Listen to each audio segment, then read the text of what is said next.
Talk to me nice, I get sensitive. Choice of your words to convey. Your intentions might mean the best, but it's in your approach and delivery. I get so through by my triggers, probably from niggas who thought that they own me. Really consider that I do, you do, we do good on our own. Back on my throne, like yeah. Accept me at my worst, like you do my best. Better than I was last year.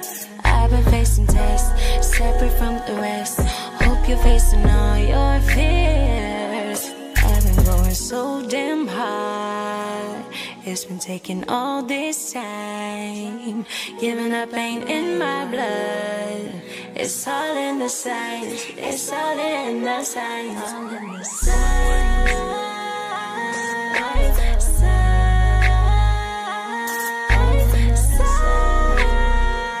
It's all in the signs. It's all in the signs.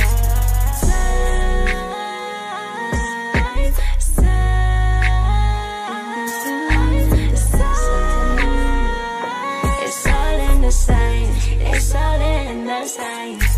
I'm so nice, everybody's type. Eyes on the clock of my demise. Don't you fall into the quicksand. It's better on the cement. Telling no story, no power in your past. Even if you're 30, gotta make it last. I do, you do, we do good on our own. Back on my throne, like yeah. Accept me at my worst, like you do my best. Better than I was last year. I've been facing tests, separate from the rest. Hope you're facing all your fears. I've been going so damn hard. It's been taking all this time. Giving up ain't in my blood. It's all in the signs. It's all in the signs. All in the signs.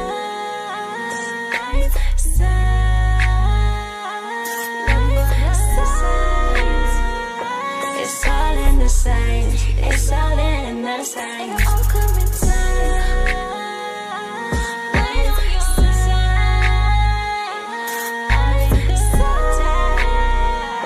It's all in the signs. It's all in the signs. Greetings, greetings, greetings, and salutations. Honor and respect. Honor and respect. Honor and respect. It is another edition of Revolutionary Hoodoo, New Orleans Voodoo Secrets and Recipes. Voodoo Hoodoo 101. Supported by, featured by, funded by, promoted by, empowered by NOIVD, New Orleans International Voodoo Day. Please continue to visit our website for more information and coming updates about our third annual Voodoo Day, our first international Voodoo Day, but our third annual Voodoo Day by visiting our website at www.voodooday.org. Again, that's www.voodooday.org. We certainly appreciate your continued love, support, donations, sponsorship, offers for participation, and volunteership. We are certainly honored and grateful by the warm and enthusiastic response we receive from the community as relates to this powerful legacy and holiday and event that we've created. This coming International New Orleans Voodoo Day will be held in May 9th. Saturday, May 9th will be our symposium. And then May 10th will be the actual day of our Voodoo Day events. So we continue to invite you to sign up, join up, visit our website, get involved in this powerful, powerful legacy and holiday. Before I introduce and reintroduce my co-hosts, I want to kind of tie in um, some ancestral inheritance as it relates to voodoo, hoodoo, conjure, and indeed a relative of hoodoo, one might coin it as such, is obia. And obia is a complex religious belief and practice that combine divination and medicine based on the supernatural. Obia has its roots in the spiritual practices of West Africa, brought to Jamaica by enslaved Africans during the years of transatlantic slave trade. Its practice during slavery served as a vital connection, much like hoodoo did for us, for the enslaved people to their ancestral traditions in the midst of brutal conditions and forced religious conversion. Today, the practice of obia has evolved. While Jamaica has its roots predominantly in Christianity, obia has persisted as a syncretic belief system, blending elements of religion, African spirituality, indigenous belief, and other external influences from America. Obia was practiced in secrecy during the era of slavery, primarily because it was viewed as a form of resistance to colonial authorities. Enslaved Africans employed obia for various purposes. Healing, obia practitioners were known for their healing abilities, utilizing herbs, charms, amulets, rituals to cure ailments. This made them valued within the community. Indeed, for protection, obia was also used for protection, both physical and spiritual, against harm and malevolent forces. And certainly divination. Obia practitioners practice divination to seek guidance and insight into various aspects of life, such as relationships, career, and family matters. Obia represented a means of empowerment and spiritual sustenance for enslaved people. And it played a significant role in preserving their cultural identity and resilience in the face of adversity. Obia has its origins in the spiritual traditions of West Africa. The earliest speculated places of origin were the Akan in the modern day region of Ghana. Most recent studies have concluded that Obia originated from among the Igbo, of which I have some blood lineage inheritance to, of the Bites of Biafra in Nigeria. Enslaved Africans brought their religious beliefs and practices to Jamaica during the brutal transatlantic slave trade. And during slavery, it was practiced in secret, much like hoodoo, root work, conjure, due to its association with rebellion and resistance. It represented a form of empowerment and defiance against the harsh realities of enslavement. Hoodoo is a traditional folk magic and spiritual practice primarily found in the southern regions of the United States. It blends elements of African, indigenous American, and European folk traditions and typically involves the use of herbs, roots, candles, oil lamps, charms for healing, protection, and conjure work. As travel between Jamaica and the United States became more common during the 20th century, a significant cultural exchange developed between African Americans and the Jamaican communities. This facilitated the cross pollination of spiritual practices. New rituals, charms, and tools from hoodoo expanded the repertoire of Jamaican obia practitioners, allowing obia to become more versatile and effective in addressing various spiritual and personal concerns. As hoodoo influenced obia, it also led to shifts in spiritual beliefs and interpretations. The incorporation of hoodoo practices would have also likely altered how obia practitioners perceive certain spiritual entities and the efficacy of particular spiritual rituals. William Laurent de Laurence, an American author and publisher, is known for his works on occult and esoteric topics. His publications and similar ones by others were considered subversive during the years of slavery. These publications were discouraged or banned to prevent the dissemination of ideas that could potentially incite rebellion and undermine the status quo. As their horizons broadened through travel, so did Jamaica's exposure of these types of publications. In addition to influences of hoodoo, publications by William Laurent, that's spelled Lauron, de Laurence, capital DE, capital LAURENCE, significantly influenced the development of a new type of obia in Jamaica. The magic practice in De Laurence's books expanded the realms of Jamaica's traditional obia practices, which later became known as science, especially in Kingston. This kind of magic utilizes crystal balls, fortune telling cards, oils, powders, and spells. Initially, the rural parts of Jamaica continued their practice in traditional obia, employing indigenous materials. But as time progressed, the influences of the new obia began to spread to rural parts. In the book, William Laurent de Laurence and Jamaican Folk Religion by W.F. Elkins, Elkins postulates that the beginnings from de Laurence's publications came to be,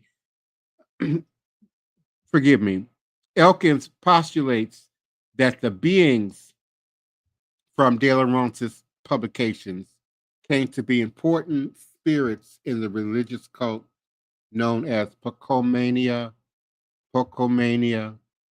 Revival Zion, and Comina. Books by De Laurence were banned in Jamaica when the country gained its independence in 1962. That's 4 years before I was born. 1915, the Jamaican authorities decided to take legal action against the obia practitioner who was found in possession of several of these books and other items of obia. The following excerpt from the November 30th, 1915 provides a summary of the items that were found during a raid on the accused premises. 1915. My mother's mother was born in 1922. She would have been the fourth uh, youngest of four sisters. Joseph Patty, the central figure in yesterday's obia case, as the article reads, impresses one of the 20th century obia men. So well equipped is he, not only with the customary paraphernalias, grave dirt, feathers, human bones, etc., but his complete library, which contained, among other works, The Devil's Legacy, 6th and 7th Book of Moses, and Mysteries of Magic by A.E. Waite. These articles, too numerous to name, were among the stock in trade taken from his home in Smith's Village on the occasion of the raid by Detective Walters and others, the article cited. The laws at the time classified De Laurence's magic books as instruments of obia, and any possession of it or any sort of obia equipment carried a punishment of a flogging and up to a year in imprisonment in Jamaica. In the 1915 case against Joseph Patty, he escaped the flogging but received 12 months in prison. There is a table of arrests and prosecutions for obeah-related offenses reported in the Daily Gleaner, 1890 to 1939. My father was born in 1938. Practicing obeah, 628 cases. Practicing obeah and additional charges, 29 cases. Consulting an obeah man or woman, 50 cases. Vagrancy, which was a common law used against us here in North America, just gathering, coming together in any place that's not organized by the white folk. But in this case, vagrancy considered obeah related, 38 cases. Larceny, obeah related, 24 cases. Possession of obeah materials, 21 cases. Obtaining money for false pretenses, obeah related, 17 cases. Practicing medicine without a license, 813 cases in total. The history of obeah's legacy in Jamaica is complex and filled with contradictions. At times, obeah was criminalized due to its association with resistance to slavery and perceived threats to colonial authority. In the early 19th century, a series of obeah suppression laws were enacted to control its practice. Those found guilty of practicing obeah could face severe punishments, including flogging and imprisonment. There has been a gradual shift in the 20th century towards decriminalization in many Caribbean islands, but not in Jamaica. Per the U.S. Department of State, dated 2021, 4 years ago, report on international religious freedom, Jamaica, it states a colonial era law criminalizing obeah and Mayalism, M-Y-A-L, Mayalism, remains in effect. Potential punishment for practicing obeah and Mayalism includes imprisonment of up to 12 months. The government, however, does not enforce the law. This marked a significant legal shift regarding the need to respect cultural diversity and freedom of religion. Today, obeah is still practiced in Jamaica. It is still practiced as a component to hoodoo, as the document stated. Hoodoo greatly influenced obeah practice in Jamaica in the late 1900s, moving into the 20th and 21st century. We greatly affected the demonstration of obeah practice. And though we may not be as prosecuted under the law for operating in these traditions, it's still considered taboo. And it still feeds the fear and anxiety people have over ATR, Aboriginal African traditional systems, voodoo, hoodoo, conjure, and indeed Akan, Yoruba, and other forms of Aboriginal and indigenous practice and tradition. So one of our goals for the annual International Voodoo Day is the education and re-education of these practices and traditions, but also to regain the respect, and now the respect globally, that these practices, tradition deserve wherever they are being demonstrated. Come on in to my co-host, our beloved elder Reggie Green Soap is with us here again tonight. Joshua Nyland Tanner is here with us again tonight, and Sister Toni Val Martinez is with us here tonight. Come on in, Sister Toni Val. How you doing? I'm fine. Hello, everyone. How are you? The first time I heard about obeah was regarding Bob Marley. Before he was singing in any group, when he was young, real young, from a child up into his early teens, he was considered a obia for the simple fact that he could look at somebody and tell them their future and tell them something was about to happen, tell a woman what baby she was about to have. And people used to always come to him and say, hold my hand and tell me. And then he used to do it, and then he just stopped doing it. Maybe too many people started coming to him. Maybe he didn't want to get flogged or arrested, but he stopped doing it. And it was from him that I learned about duppies. He could see duppies. You know, he even Mm-hmm. got a song about him being a duppy conqueror. That's right. That's the ghosts and demons. Um, so that's when I really got into Obeah. You don't hear about it much. I was shocked when I watched this movie, Meet Joe Black, which is a movie about death, coming to claim somebody in a different way. And he was in a hospital because he was there to see this doctor whose daddy he had came to take. And an elder Jamaican woman was rolled in too. And she looked at him and she said, oh, you are Obeah man. And she was scared of him. And then he talked back to her in patois, saying he wasn't a Obeah man. And she said, well, what you is then?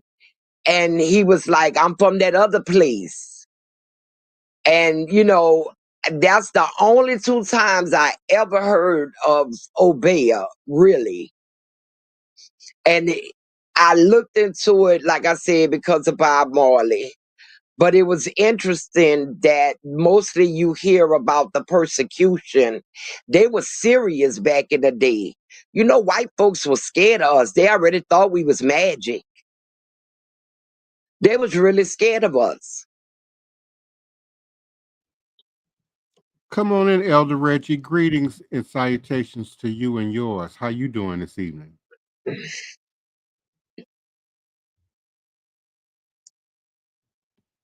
He might not Oh, have. Elder Reggie, you have your mic on? he might be busy. He do have a family. I didn't. No, I'm good. I didn't have the mic on. I'm sorry. Oh, okay. Apologize for that. Hi, Divine. Hi, Sister Toni. Hi, Joshua. What I wanted to add, my little piece was, in the Haitian Revolution, the person that said that actually kicked it off was Dutty Bookman. He was from Jamaica and he was an Obi man. But when he got to the Haitian islands, of course, indigenous medicine, he related to that. But he was actually an Obi man that was actually the first one to kick off the Haitian Revolution. That's right. And there's also a relationship to maroon culture and maroon encampments, which is well documented in Jamaica, and just more recently being, better explored and documented north of the border here in North America. Even here in Louisiana, we had a series of maroon camps outside of the city limits, which, primarily consisted of wilderness and swamp back then. Down there back behind St. Bernard Parish. Mm-hmm. Mm-hmm. Mm-hmm. So the similarities between maroon culture and then their spirit practice, whether we call it Obeah, whether we call it hoodoo, conjure, root work, are very, very similar. And the archaeological documents support that New Orleans has greatly influenced Caribbean practice, including Jamaica, but also in other regions of the Caribbean. Keeping in mind that this has always been a port city, and so that cultural exchange has been going on here since the beginning. And speaking of cultural exchange, as if New Orleans didn't have enough problems, they had brought the Annabelle doll here, which Yes, never indeed. was supposed to be moved out of its protective case. It's severely haunted doll that makes people do horrible things, kill other people, kill themselves too. That was made famous by the movie The Conjuring. Mm-hmm. So ghost hunters thought it would be nice to take this haunted doll, this evil doll, on tour like it was a rock band. And of course, it would end up in the French Quarter Okay, of all places, New Orleans. Yes. at Ghost Tours office. Mm-hmm. Like they're reliable Mm. to handle something that's supposed to be so cursed as this doll. Yeah, the doll was said to have uh, committed a series of violent attacks in the early 70s before it was confined to the Occult Museum of Ed and Lorraine Warren in Connecticut. And that's where it was supposed to stay at. Now, Mm-hmm. how they got it on the move, I don't know. Is it the actual one?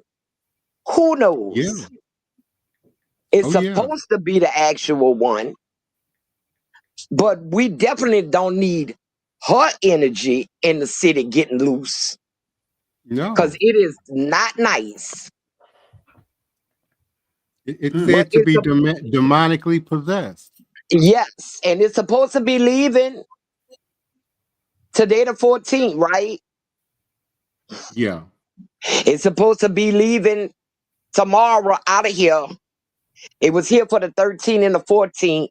And when they brought it into the building, I put it on my Black New Orleans page. How they brought it into the Ghost Tours building. It was covered, it was in a wooden crate that was covered with a black cloth. And one of the guys who was moving it into the building said he was saying the Our Father prayer the whole time he was moving it, just kept repeating it over and over again. Well, we ain't got time for no haunted dogs. I know. Josh, hope you guys having a good day. Yeah.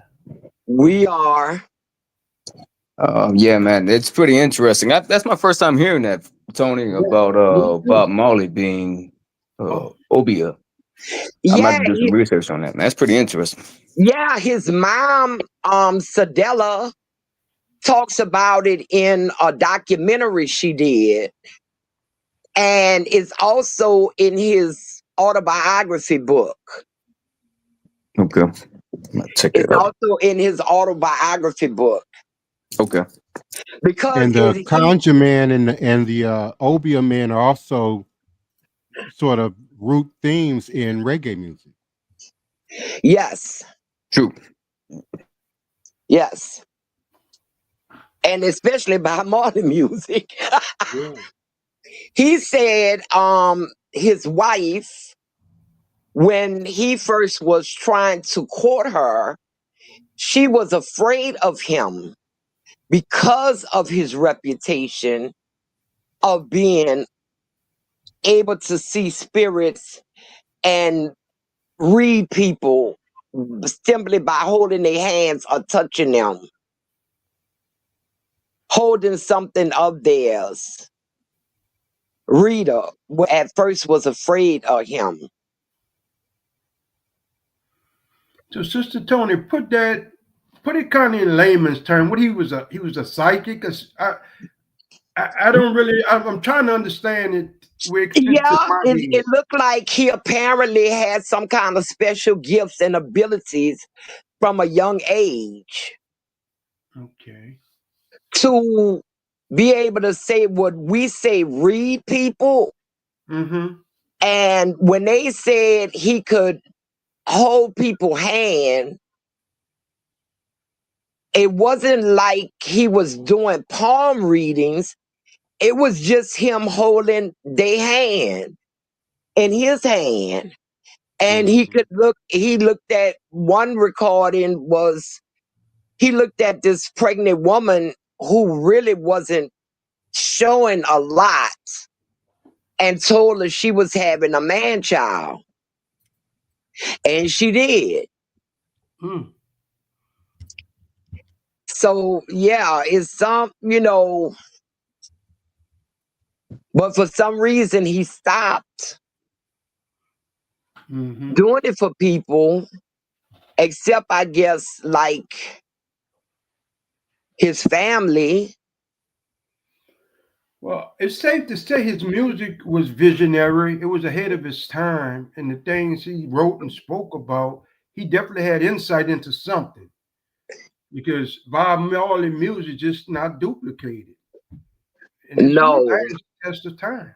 And it has touched every corner of the world. Yes. Yeah. He talked about Every dopey. He corner. talked about vampires.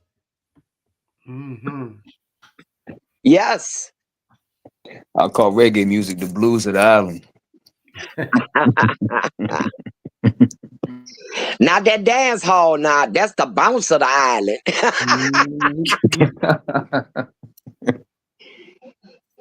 And But, like or similar to Haiti, which, you know, certainly began to truly demonize voodoo as a direct result of the Haitian revolution. In 1760, the tacky slave revolution or rebellion on the island of Jamaica resulted in the passage of laws targeting all forms of African spirituality. And that's 1760. So again, the demonizing started relatively from the beginning in terms of our relationship to God, to ourselves, and to the spiritual universe, and our sense of empowerment from it. yeah, it was said that some slavers blindfolded the slaves because they thought they were communicating with their eyes to each other, reading each other's minds, some kind of mystical power that was coming from their eyes. So they blindfolded them for the whole voyage.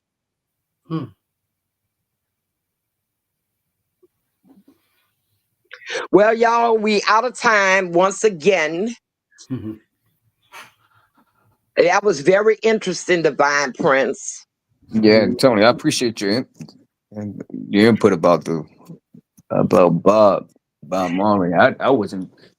I heard of him referring to that in his music. I just didn't know whether or not if that was something that was personal to him. So now I'm gonna do some research and look into that. Yeah. The information was out there. I mean, I saw it a long time ago on a documentary about him where they were speaking to his mother, and then I had his autobiography, and I read that big thick book. That's a big thick book. So we must say goodnight, everyone, and we'll be back here tomorrow. Yes, we will. Same time, Same place. same place. With more revolutionary hoodoo, New Orleans voodoo secrets and recipes. Voodoo Hoodoo 101. Go ahead, Elder Reggie. Yeah, I said to her, Sister Toni said in the information tonight, I like it because we're hitting on a lot of topics. And, you know, when people check in, they can learn something. And I really appreciate that, Divine. But thank you, and Divine Prince, for having me here. So everyone have a good night, and we'll see you tomorrow. Odabo. Alapia. Yeah. AYIBOBO.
Bye.